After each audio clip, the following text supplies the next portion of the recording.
ঈদ পরবর্তী সচিবালয়ে আজ কর্মব্যস্ততা ছিল চোখে পড়ার মতো। দিনের প্রথমার্ধে আজ সাংবাদিকদের ব্রিফিং করেন অর্থমন্ত্রী আমির খসরু মাহমুদ চৌধুরী, বিদ্যুৎ, জ্বালানি ও খনিজ সম্পদ মন্ত্রী ইকবাল হাসান মাহমুদ ও স্বাস্থ্যমন্ত্রী সরদার মোহাম্মদ সাখাওয়াত হোসেন বকুল। জ্বালানি মন্ত্রী বলেন, সরকারের কাছে পর্যাপ্ত তেল মজুদ আছে, এখনই দাম বাড়ানোর পরিকল্পনা নেই। আফরিন জাহানের পাঠানো তথ্য ও ছবিতে বিস্তারিত শারমিন ইসলাম মেধার প্রতিবেদনে। পবিত্র ঈদ উল ফিতরের 7 দিনের ছুটি শেষে কর্মব্যস্ত হয়ে উঠছে প্রশাসনের প্রাণকেন্দ্র সচিবালয়। আজ সকাল 9টায় সচিবালয়ে প্রবেশ করেন মন্ত্রী পরিষদের সদস্যবৃন্দ সহ সচিবালয়ের কর্মকর্তারা। সকালে বিদ্যুৎ, জ্বালানি ও খনিজ সম্পদ মন্ত্রী ইকবাল হাসান মাহমুদ সাংবাদিকদের সাথে আলাপকালে বলেন, সরকার রেশনিং তুলে নেওয়ার পর অনেক পাম্পে রেশনিং বা সীমিত পরিমাপের জ্বালানি তেল দিচ্ছে। সরকারের কাছে যা মজুদ আছে তা দিয়ে চাহিদা মেটানো সম্ভব। এখনই তেলের দাম বাড়ানোর পরিকল্পনা নেই সরকারের।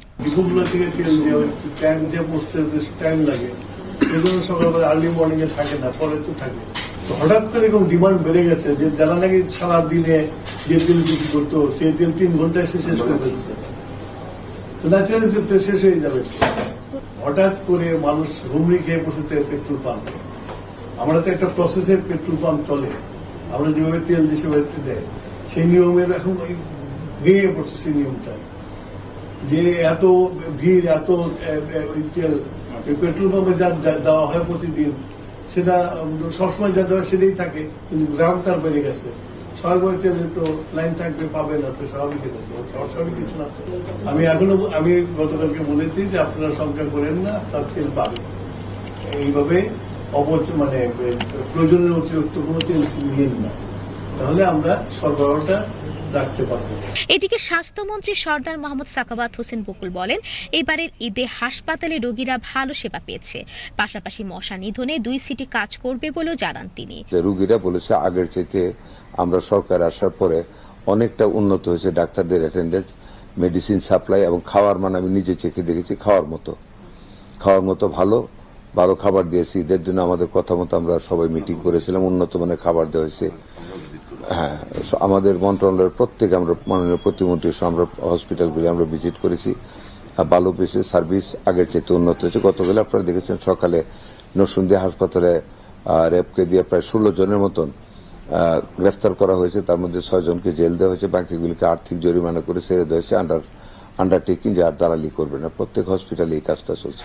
অর্থমন্ত্রী আমির খসরু মাহমুদ চৌধুরী বলেন, বিশ্বের এত সংকটের মধ্যেও দেশের মানুষ নির্বিঘ্নে ঈদ করতে পেরেছে।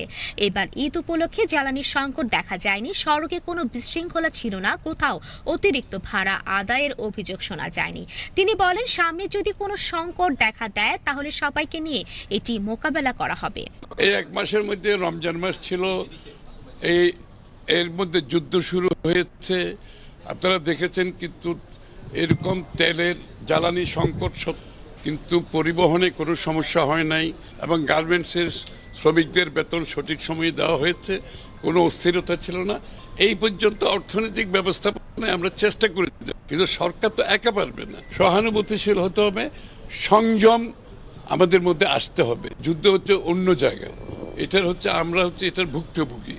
এই জন্য আমাদেরকে একটু সংযমের দিকেও যেতে হবে, সরকারকে সহযোগিতা করতে হবে, সবাই মিলে আমরা সংকট থেকে অর্থনীতিকে এগিয়ে নিয়ে যেতে পারি। কাজী শারমিন ইসলাম মেধা, বিটিভি নিউজ, ঢাকা।